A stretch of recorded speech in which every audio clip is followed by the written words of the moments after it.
Denver Autograph Collection, my sign of success.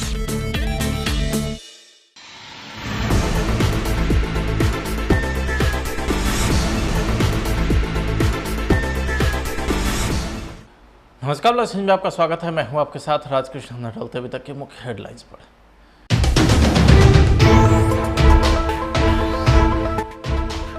5 दिसंबर को Singapore में लालू प्रसाद यादव की किडनी का होगा ट्रांसप्लांट, मौजूद रहेगा पूरा परिवार।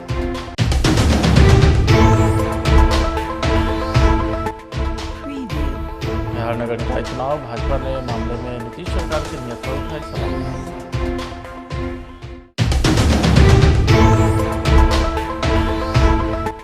मधुबनी में खाद्य विक्रेता के गोदामों पर सदर एसडीएम के नेतृत्व में हुई छापेमारी।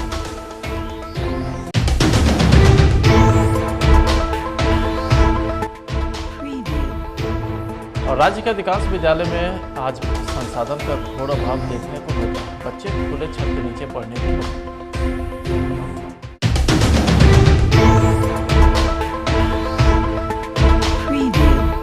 अब खबरें विस्तार से। पूर्व रेल मंत्री और राजस्व सुप्रीमो लालू प्रसाद यादव की किडनी 5 दिसंबर को ट्रांसप्लांट की जाएगी। लालू प्रसाद यादव की किडनी ट्रांसप्लांट से पहले उनके दोनों बेटों बिहार के डिप्टी सीएम तेजस्वी यादव और कैबिनेट मंत्री तेज प्रताप यादव 3 दिसंबर को सिंगापुर जाएंगे। अब तक जो जानकारी मिली है उसके मुताबिक लालू प्रसाद के ऑपरेशन के दौरान पूरा परिवार सिंगापुर में उनके साथ मौजूद होगा। आपको बता दें कि लालू यादव इन दिनों सिंगापुर में हैं। उनके साथ उनकी पत्नी और बिहार के पूर्व सीएम राबड़ी देवी के अलावा बड़ी बेटी मीसा भारती भी वहां मौजूद है। लालू प्रसाद सिंगापुर में अपनी बेटी रोहिणी आचार्य के घर पर है। लालू प्रसाद को उनके बेटी रोहिणी आचार्य किडनी डोनेट कर रही।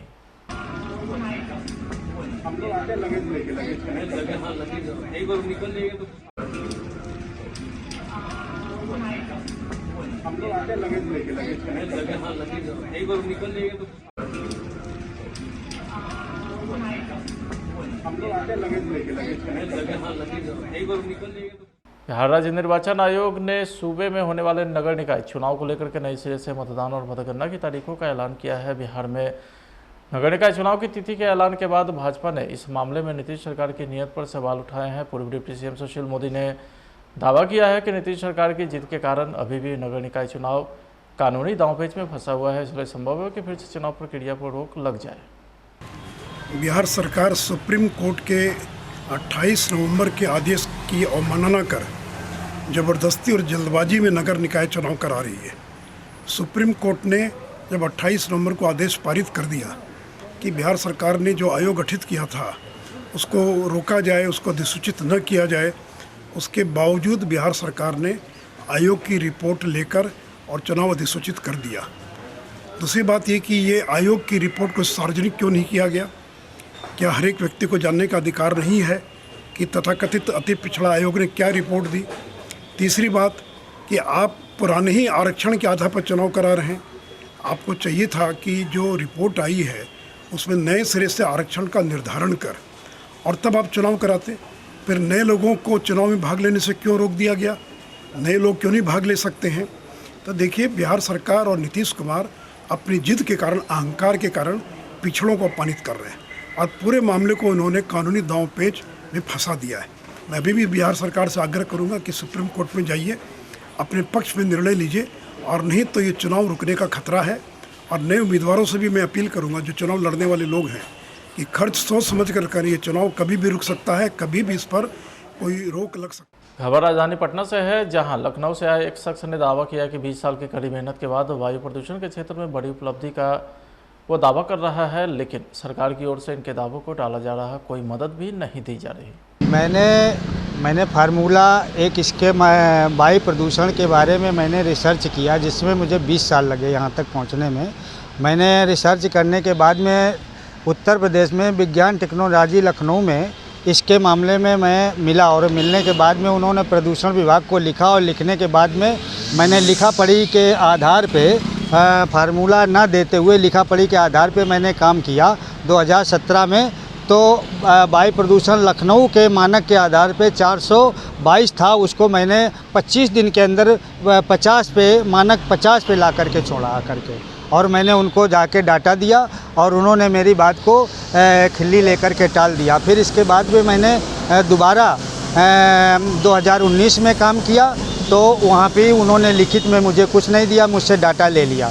इसके बाद में 2021 में जाकर के कोरोना के काल में जब हम विज्ञान टेक्नोलॉजी और सचिव और डायरेक्टर के पास में पहुंचा तो उन्होंने फिर 2021 के लिए मुझे लिख के दिया। तब भी मैंने पूर्ण रूप से वायु प्रदूषण पूरे देश का समाप्त कर दिया और अंत में मुझसे वो आज तक इसी बात पे रुके पड़े हैं कि आप अपना फार्मूला हमें बता दो, और मेरे बारे में वो कुछ नहीं चाहते हैं कि मैंने कितनी मेहनत से इसको तैयार किया है और किस तरीके से मैंने पैसा को, मैं फार्मूला नहीं दूंगा, देश के लिए काम करूँगा। बिहार इसलिए आए हैं कि नीतीश कुमार, श्री माननीय मुख्यमंत्री नीतीश कुमार से मिलकर के और अपनी कमेटी गठित करके और देश के लिए वायु प्रदूषण को दूर करने के लिए मैं काम करना चाहता हूं, इसलिए मैं काम मांग रहा हूं। उत्तर फार्मूला आपसे मांगा जाएगा? फार्मूला हम नहीं देंगे, अगर काम लेना चाहें तो ले सकते हैं, जिससे देश की क्या काम चाहिए? वायु प्रदूषण दूर करने के लिए हाँ काम करेंगे, जिसके लिए G20 का जन्म हुआ है। ये G20 समाप्त हो जाएगी मुझे अगर काम मिल जाएगा। देश का लाखों अरब रुपए का नुकसान, जनता का नुकसान, इससे जो है मानसून भी नहीं आता है, मानसून भी रुक रहा है। सालों की शोध है ये मेरी 20 साल की शोध है। 20 साल से मैंने रिसर्च करते हुए 10 साल लगा दिए। इसके बाद में जब मैंने पूर्ण रूप से प्रैक्टिकल फार्मूला है मेरे पास में एक रिसर्च है, वायुमंडल से मैंने इसको अटैच करते हुए और इसको मैं रिसर्च किया हूँ, और जिस सूत्र और माध्यम से मैं इसको करता हूँ जगह जगह जा करके, तो उससे मुझे उसका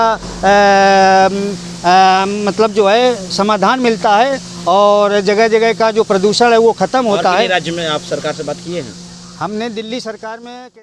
बिहार के मधुबनी जिले से एक अजीबोगरीब मामला सामने आया है, जहां प्रेम प्रसंग में 4 बच्चे की मां और 3 बच्चे के पिता घर से फरार है, जिसे लेकर 2 परिवारों के बीच जमकर मारपीट हुई है। इस घटना में कई लोग घायल हो गए हैं। मामला मधुबनी शहर के नगर थाना क्षेत्र के कंटाही मंगपट्टी गांव का है। सभी घायलों को इलाज के लिए मधुबनी सदर अस्पताल भेजा गया है। आपको बता दें कि यह विवाद एक प्रेम प्रसंग से जुड़ा हुआ है। पीड़ित परिवारजनों का कहना है कि दोनों प्रेमी और प्रेमिका पहले से ही शादीशुदा थे और महिला 4 बच्चे की मां है, तो वहीं प्रेमी के भी 3 बच्चे हैं। इसके बावजूद भी दोनों 1 महीना पहले घर परिवार से सभी रिश्ते नाते तोड़कर भाग गए थे।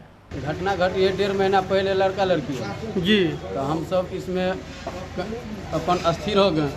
क्या लड़का लड़की वाला क्या मामला है? ये भागा भोगौपरी वाला। अच्छा, मतलब प्रेम प्रसंग में लड़का लड़की भाग गए? हमरो भाई के 4 गो बच्चा। अच्छा। वो लड़की को भी 4 गो बच्चा। अच्छा। तो लड़की के माँ बाप और 4 गो औरत, ये हमारा भाई के मतलब गतिमती क्षति करके उसको निकलवा दिया घर से। तो हम लोग पर क्या पंचायती बैठा, हम लोग भी बैठा है। तो बैठाने के बाद हम लोग कहें जो भाई ऐसे नहीं होगा तो काली मंदिर पर बैठा कीजिए, जो है निर्धारित कर रही है। यहीं पर हम सब आज निकल के घर से बाहर गाड़ी चलाने के लिए, घर पर गया अकेला, पूरा दियाद मिल के धिया पुता को तोड़ ताड़ दिया। हम भी गए तो हमको भी मारा पीटा। अच्छा, कौन मारा? आनंद मुखिया, राजा मुखिया, कथी नाम है बताए तो सबसे, सुलाह मुखिया, मतलब और लड्डू मुखिया। अच्छा, आपका नाम क्या हुआ? दिनेश सर। कहाँ घर पड़ता है? कंटाही मोलकपुर। थाना कौन सा पड़ता है? मधुबनी नगर थाना। हाँ। तो वहीं मधुबनी के नगर मुख्यालय के खाद्य विक्रेताओं के गोदामों पर सदर एसडीओ के नेतृत्व में शहर के कई जगहों पर छापेमारी हुई है, जिसे लेकर खाद्य विक्रेताओं के बीच हड़कंप मच गया। मालूम हो कि जिले के किसानों में खाद्य को लेकर के हाहाकार मचा हुआ है। इसी बीच सदर एसडीओ अश्विनी कुमार नगर क्षेत्र के कई खाद्य विक्रेताओं के ठिकानों पर छापेमारी की, तो वहीं छापेमारी में लाखों के अवैध खाद्य भी बरामद किए गए।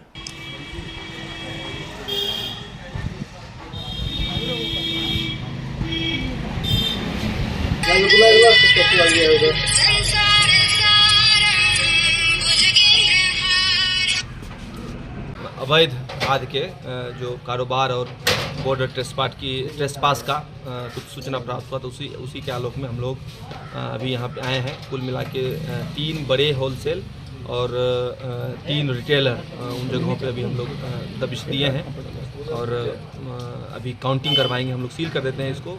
मधुबनी जिले के विभिन्न क्षेत्रों में विद्यालय की व्यवस्था कहीं भवन के अभाव में तो कहीं शिक्षक सहित अन्य जरूरी व्यवस्था की कमी से 2-4 होना पड़ता है। तो वहीं एक ऐसा भी विद्यालय है जयनगर अनुमंडल मुख्यालय में जहां घोर सुविधा का अभाव है। वैसे राज्य सरकार शिक्षा व्यवस्था में सुधार के लिए लगातार शिक्षक की भर्ती तो कर रही है, लेकिन राज्य के अधिकांश विद्यालय में आज भी संसाधन का घोर अभाव देखने को मिल रहा है। कई ऐसे विद्यालय में कमरा छात्रों की संख्या में कमी के बावजूद शिक्षक की संख्या अधिक देखी जा रही है, तो कहीं शिक्षकों की कमी के कारण शिक्षा प्रभावित होता भी देखा जा रहा है। जयनगर वैशाली क्षेत्र के वार्ड नंबर 7 स्थित राजकीय मध्य विद्यालय जवाहर विद्यापीठ में भवन का घोर अभाव है। जर्जर भवन के सहारे 864 बच्चों की पठन पाठन व्यवस्था संचालित किया जा रहा है। कमरे के अभाव व छात्रों की संख्या में गिरावट के बाद भी उक्त स्कूल में एचएम समेत 16 शिक्षक और शिक्षिकाएं पदस्थापित है। भवन जर्जर होने के कारण प्रधानाध्यापक बच्चे की जान की सुरक्षा को लेकर के खुले आसमान के नीचे पठन पाठन को भी मजबूर हैं।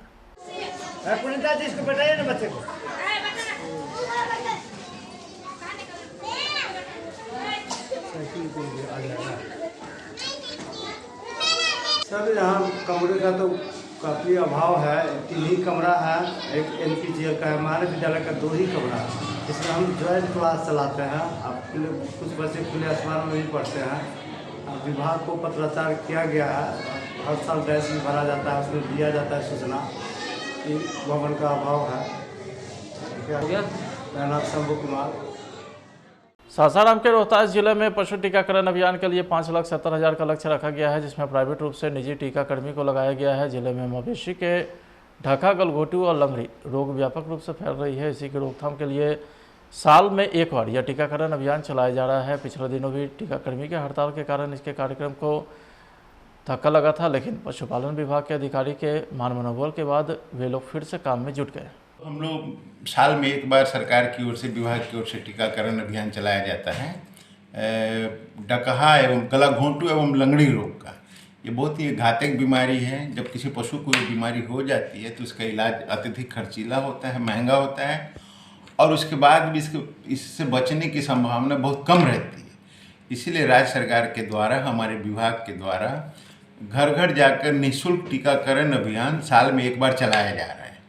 ये हमारे निजी टीकाकर्मी हर घर में जाते हैं, जिनके पशुपालक होते हैं उनका टीका करते हैं, और एक बार टीका लग जाने से पशु साल भर सुरक्षित रहते हैं।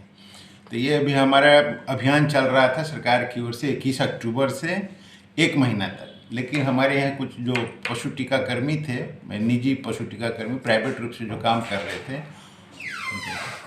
तो वो थोड़ा कार्य का बहिष्कार किए। उनकी मांग कुछ थी, लेकिन फिर बाद में वो 1 सप्ताह के बाद हमारे टीकाकरण कार्यक्रम में जी जान से जुट गए, और उसी का परिणाम है कि आज संभवतः आज ही पूरा टीकाकरण जिला भर में समाप्त हो जाएगा। हम लोग करीब 5,75,000 पशुओं को टीकाकरण करने का लक्ष्य था, तो आज पूर्ण हो जाएगा। इस तरह से 1 महीने का ड्राइव ये खत्म हो जाएगा। मधुबनी के जलधारी चौक पर ऑल इंडिया फॉरवर्ड ब्लॉक जिला कार्यालय का उद्घाटन किया गया है। कार्यालय उद्घाटन प्रेम कुमार झा और कुमार अवधेश के द्वारा संयुक्त रूप से किया गया। इस मौके पर कार्यकर्ताओं को संबोधित करते हुए अवधेश कुमार ने कहा है कि 18 दिसंबर को आयोजित जिला सम्मेलन को देखते हुए जिला मुख्यालय में कार्यालय की उपयोगिता को देखते हुए इसे विधिवत तौर पर संचालित करना आवश्यक था। 18 दिसंबर 2022 को जिला सम्मेलन मधुबनी मुख्यालय में आयोजित है, जिसको तैयारी के लिए हम लोगों ने एक कार्यालय का उद्घाटन किया है। और ये जिला सम्मेलन ऑल इंडिया फॉरवर्ड ब्लॉक का ऐतिहासिक मधुबनी जिला में होने जा रहा है, जिसमें विशाल आम सभा होगा और विशाल रैली की तैयारी की जा रही है। सभी प्रखंडों में प्रखंड सम्मेलन नवंबर माह में संपन्न हो गया। अब सभी प्रखंड में लोग जिला सम्मेलन की तैयारी में लगे हुए हैं।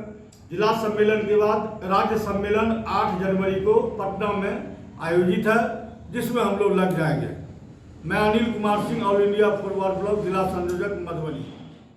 फिलहाल आज के घर में इतना ही। आप देखते रहिए प्लस न्यूज़। नमस्कार।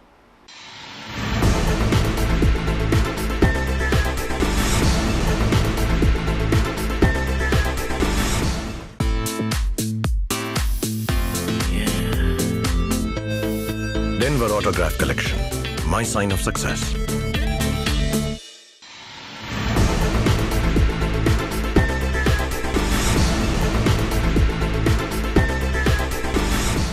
पूर्व रेल मंत्री और राजस्व मंत्री लालू प्रसाद यादव की किडनी 5 दिसंबर को ट्रांसप्लांट की जाएगी। लालू प्रसाद यादव की किडनी ट्रांसप्लांट से पहले उनके दोनों बेटों बिहार के डिप्टी सीएम तेजस्वी यादव और कैबिनेट मंत्री तेज प्रताप यादव 3 दिसंबर को सिंगापुर जाएंगे। अब तक जो जानकारी मिली है उसके मुताबिक लालू प्रसाद के ऑपरेशन के दौरान पूरा परिवार सिंगापुर में उनके साथ मौजूद होगा। आपको बता दें कि लालू यादव जिन्हों सिंगापुर में हैं, उनके साथ उनकी पत्नी और बिहार के पूर्व सीएम राबड़ी देवी के अलावा बड़ी बेटी मीसा भारती भी वहां मौजूद हैं। लालू प्रसाद सिंगापुर में अपनी बेटी रोहिणी आचार्य के घर पर है। लालू प्रसाद को उनके बेटी रोहिणी आचार्य किडनी डोनेट कर रहे हैं।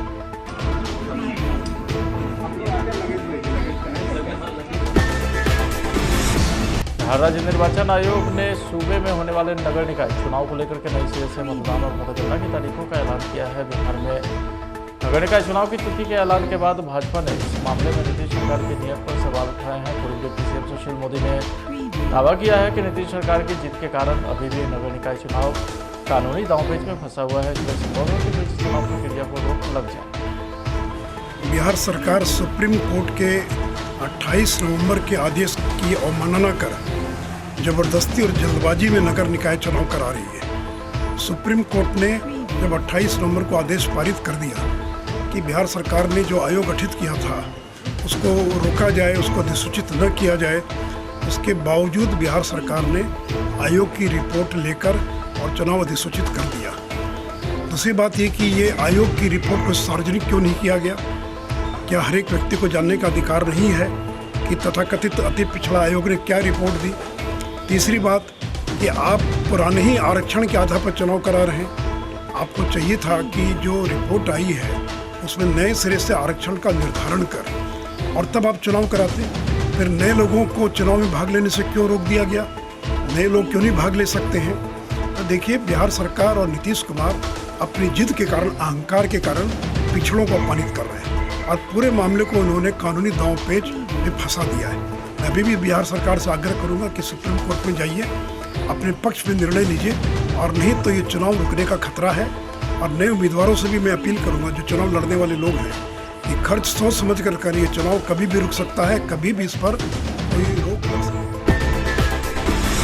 खबर राजधानी पटना से है, जहां लखनऊ से आए एक शख्स ने दावा किया कि 20 साल की कड़ी मेहनत के बाद वायु प्रदूषण के क्षेत्र में बड़ी उपलब्धि का वो दावा कर रहा है, लेकिन सरकार की ओर से इनके दावों को टाला जा रहा है, कोई मदद भी नहीं दी जा रही।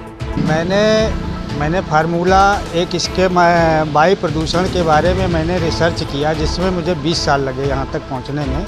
मैंने रिसर्च करने के बाद में उत्तर प्रदेश में विज्ञान टेक्नोलॉजी लखनऊ में इसके मामले में मैं मिला, और मिलने के बाद में उन्होंने प्रदूषण विभाग को लिखा, और लिखने के बाद में मैंने लिखा पढ़ी के आधार पे फार्मूला ना देते हुए लिखा पढ़ी के आधार पे मैंने काम किया 2017 में। तो वायु प्रदूषण लखनऊ के मानक के आधार पे 422 था, उसको मैंने 25 दिन के अंदर 50 पे मानक 50 पे ला करके छोड़ा करके, और मैंने उनको जाके डाटा दिया और उन्होंने मेरी बात को खिल्ली लेकर के टाल दिया। फिर इसके बाद में मैंने दोबारा 2019 में काम किया, तो वहाँ पे उन्होंने लिखित में मुझे कुछ नहीं दिया, मुझसे डाटा ले लिया। इसके बाद में 2021 में जाकर के कोरोना के काल में जब हम विज्ञान टेक्नोलॉजी और सचिव और डायरेक्टर के पास में पहुंचा, तो उन्होंने फिर 2021 के लिए मुझे लिख के दिया। तब भी मैंने पूर्ण रूप से वायु प्रदूषण पूरे देश का समाप्त कर दिया, और अंत में मुझसे वो आज तक इसी बात पे रुके पड़े हैं कि आप अपना फार्मूला हमें बता दो, और मेरे बारे में वो कुछ नहीं चाहते हैं कि मैंने कितनी मेहनत से इसको तैयार किया है और किस तरीके से मैंने पैसा को। मैं फार्मूला नहीं दूंगा, देश के लिए काम करूँगा। बिहार इसलिए आए हैं कि नीतीश कुमार, श्री माननीय मुख्यमंत्री नीतीश कुमार से मिलकर के और अपनी कमेटी गठित करके और देश के लिए वायु प्रदूषण को दूर करने के लिए मैं काम करना चाहता हूं, इसलिए मैं काम मांग रहा हूं। उत्तर फार्मूला आपसे मांगा जाएगा? फार्मूला हम नहीं देंगे, अगर काम लेना चाहें तो ले सकते हैं, जिससे देश की काम चाहिए वायु प्रदूषण दूर करने के लिए हाँ काम करेंगे, जिसके लिए G20 का जन्म हुआ है। ये G20 समाप्त हो जाएगी मुझे अगर काम मिल जाएगा। देश का लाखों अरब रुपए का नुकसान, जनता का नुकसान, इससे जो है मानसून भी नहीं आता है, मानसून भी रुक रहा है। सालों की शोध है ये मेरी 20 साल की शोध है। 20 साल से मैंने रिसर्च करते हुए 10 साल लगा दिए। इसके बाद में जब मैंने पूर्ण रूप से प्रैक्टिकल फार्मूला है, मेरे पास में एक रिसर्च है, वायुमंडल से मैंने इसको अटैच करते हुए और इसको मैं रिसर्च किया हूँ, और जिस सूत्र और माध्यम से मैं इसको करता हूँ जगह जगह जा करके, तो उससे मुझे उसका मतलब जो है समाधान मिलता है, और जगह जगह का जो प्रदूषण है वो ख़त्म होता है। राज्य में आप सरकार से बात किए हैं? हमने दिल्ली सरकार में। बिहार के मधुबनी जिले से एक अजीबोगरीब मामला सामने आया है, जहां प्रेम प्रसंग में 4 बच्चे की मां और 3 बच्चे के पिता घर से फरार है, जिसे लेकर 2 परिवारों के बीच जमकर मारपीट हुई है। इस घटना में कई लोग घायल हो गए हैं। मामला मधुबनी शहर के नगर थाना क्षेत्र के कटाही मंगपट्टी गांव का है। सभी घायलों को इलाज के लिए मधुबनी सदर अस्पताल भेजा गया है। आपको बता दें कि यह विवाद एक प्रेम प्रसंग से जुड़ा हुआ है। पीड़ित परिवारजनों का कहना है कि दोनों प्रेमी और प्रेमिका पहले से ही शादीशुदा थे और महिला 4 बच्चे की मां है, तो वहीं प्रेमी के भी 3 बच्चे हैं। इसके बावजूद भी दोनों 1 महीना पहले घर परिवार से सभी रिश्ते नाते तोड़कर भाग गए। घटना घटी 1.5 महीना पहले लड़का लड़की जी। तो हम सब इसमें अपन अस्थिर हो गए। क्या लड़का लड़की वाला क्या मामला है? भागा भोगोगरी वाला। अच्छा, मतलब प्रेम प्रसंग में लड़का लड़की भाग हमरो गए। भाई के 4 गो बच्चा। अच्छा। वो लड़की को भी 4 गो बच्चा। अच्छा। तो लड़की के माँ बाप और 4 गो औरत। ये हमारा भाई के मतलब गति मती क्षति करके उसको निकलवा दिया घर से। तो हम लोग पर क्या फिर पंचायती बैठा, हम लोग भी बैठा है। तो बैठाने के बाद हम लोग कहें जो भाई ऐसे नहीं होगा तो काली मंदिर पर बैठा कीजिए, जो है निर्धारित कर दिए। यही पर हम सब आज निकल के घर से बाहर गाड़ी चलाने के लिए घर पर गया अकेला पूरा दियाद मिल के दिया पुता को तोड़ ताड़ दिया। हम भी गए तो हमको भी मारा पीटा। अच्छा, कौन मारा? आनंद मुखिया, राजा मुखिया, कति नाम है बताए तो सबको, सुलाय मुखिया, मतलब और लड्डू मुखिया। अच्छा, आपका नाम क्या हुआ? दिनेश। कहाँ घर पड़ता है? कंटाही मोड़। थाना कौन सा पड़ता है? मधुबनी नगर थाना। वहीं मधुबनी के नगर मुख्यालय के खाद्य विक्रेताओं के गोदामों पर सदर एसडीओ के नेतृत्व में शहर के कई जगहों पर छापेमारी हुई है, जिसे लेकर खाद्य विक्रेताओं के बीच हड़कंप मच गया। मालूम है कि जिले के किसानों में खाद्य को लेकर हाहाकार मचा हुआ है। इसी बीच सदर एसडीओ अश्विनी कुमार नगर क्षेत्र के कई खाद्य विक्रेताओं के ठिकानों पर छापेमारी की, तो वहीं छापेमारी में लाखों के अवैध खाद्य भी बरामद किए गए।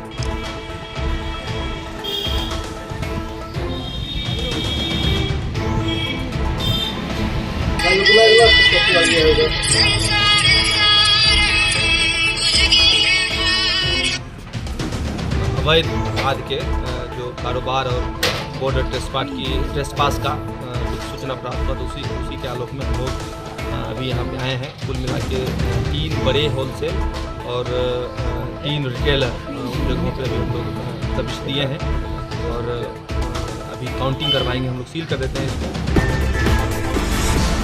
मधुबनी जिले के विभिन्न क्षेत्रों में विद्यालय की व्यवस्था कहीं भवन के अभाव में तो कहीं शिक्षक सहित अन्य जरूरी व्यवस्था की कमी से दो चार होना पड़ता है। तो वहीं एक ऐसा भी विद्यालय है जयनगर मंडल मुख्यालय में जहां घोर सुविधा का अभाव है। वैसे राज्य सरकार शिक्षा व्यवस्था में सुधार के लिए लगातार शिक्षक की भर्ती तो कर रही है, लेकिन राज्य के अधिकांश विद्यालय में आज भी संसाधन का घोर अभाव देखने को मिल रहा है।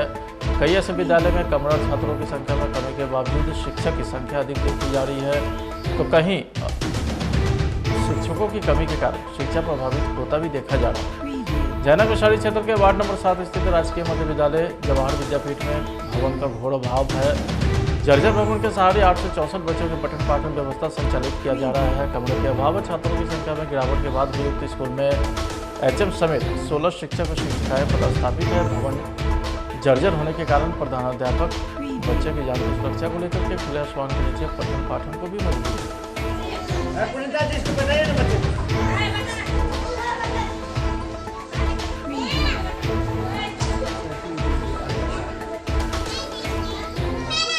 यहाँ कमरे का तो काफ़ी अभाव है। 3 ही कमरा है, एक LPG का है। हमारे विद्यालय का 2 ही कमरा है, जिसमें हम ज्वाइंट क्लास चलाते हैं। कुछ बच्चे खुले आसमान में ही पढ़ते हैं। विभाग को पत्राचार किया गया है और सब गैस भरा जाता है, उसमें दिया जाता है सूचना कि भवन का अभाव है। मेरा नाम शंभू कुमार। सासाराम के रोहतास जिले में पशु टीकाकरण अभियान के लिए 5,70,000 का लक्ष्य रखा गया है, जिसमें प्राइवेट रूप से निजी टीकाकर्मी को लगाया गया है। जिले में मवेशी के ढाका, गलघोटू और लंगड़ी रोग व्यापक रूप से फैल रही है। इसी की रोकथाम के लिए साल में एक बार यह टीकाकरण अभियान चलाया जा रहा है। पिछले दिनों भी टीकाकर्मी के हड़ताल के कारण इसके कार्यक्रम को धक्का लगा था, लेकिन पशुपालन विभाग के अधिकारी के मानवबल के बाद वे लोग फिर से काम में जुट गए। साल में एक बार सरकार की ओर से विभाग की ओर से टीकाकरण अभियान चलाया जाता है। डकहा एवं गलाघोंटू एवं लंगड़ी रोग ये बहुत ही घातक बीमारी है। जब किसी पशु को ये बीमारी हो जाती है तो इसका इलाज अत्यधिक खर्चीला होता है, महंगा होता है और उसके बाद भी इससे बचने की संभावना बहुत कम रहती है। इसीलिए राज्य सरकार के द्वारा, हमारे विभाग के द्वारा घर घर जाकर निःशुल्क टीकाकरण अभियान साल में एक बार चलाया जाता है। ये हमारे निजी टीकाकर्मी हर घर में जाते हैं, जिनके पशुपालक होते हैं उनका टीका करते हैं, और एक बार टीका लग जाने से पशु साल भर सुरक्षित रहते हैं। तो ये अभी हमारा अभियान चल रहा था सरकार की ओर से 21 अक्टूबर से 1 महीना तक। लेकिन हमारे यहाँ कुछ जो पशु टीकाकर्मी थे, निजी पशु टीकाकर्मी प्राइवेट रूप से जो काम कर रहे थे, तो वो थोड़ा कार्य का बहिष्कार, उनकी मांग कुछ थी, लेकिन फिर बाद में वो 1 सप्ताह के बाद हमारे टीकाकरण कार्यक्रम में जी जान से जुट गए, और उसी का परिणाम है कि आज समाप्त आज ही पूरा टीकाकरण जिला भर में समाप्त हो जाएगा। हम लोग करीब 5,75,000 पशुओं को टीकाकरण करने का लक्ष्य था, तो आज पूर्ण हो जाएगा। इस तरह से 1 महीने का ड्राइव ये खत्म हो। मधुबनी के जलधारी चौक पर ऑल इंडिया फॉरवर्ड ब्लॉक जिला कार्यालय का उद्घाटन किया गया है। कार्यालय उद्घाटन दिलीप कुमार झा और कुमार अवधेश के द्वारा संयुक्त रूप से किया गया। इस मौके पर कार्यकर्ताओं को संबोधित करते हुए अवधेश कुमार ने कहा है कि 18 दिसंबर को आयोजित जिला सम्मेलन को देखते हुए जिला मुख्यालय में कार्यालय की उपयोगिता को देखते हुए इसे विधिवत तौर पर संचालित करना आवश्यक था। 18 दिसंबर 2022 को जिला सम्मेलन मधुबनी मुख्यालय में आयोजित है, जिसको तैयारी के लिए हम लोगों ने एक कार्यालय का उद्घाटन किया है। और ये जिला सम्मेलन ऑल इंडिया फॉरवर्ड ब्लॉक का ऐतिहासिक मधुबनी जिला में होने जा रहा है, जिसमें विशाल आम सभा होगा और विशाल रैली की तैयारी की जा रही है। सभी प्रखंडों में प्रखंड सम्मेलन नवंबर माह में संपन्न हो गया, और सभी प्रखंड में लोग जिला सम्मेलन की तैयारी में लगे हुए हैं। जिला सम्मेलन के बाद राज्य सम्मेलन 8 जनवरी को पटना में आयोजित है, जिसमें हम लोग लग जाएंगे। मैं Anil Kumar Singh, all India forward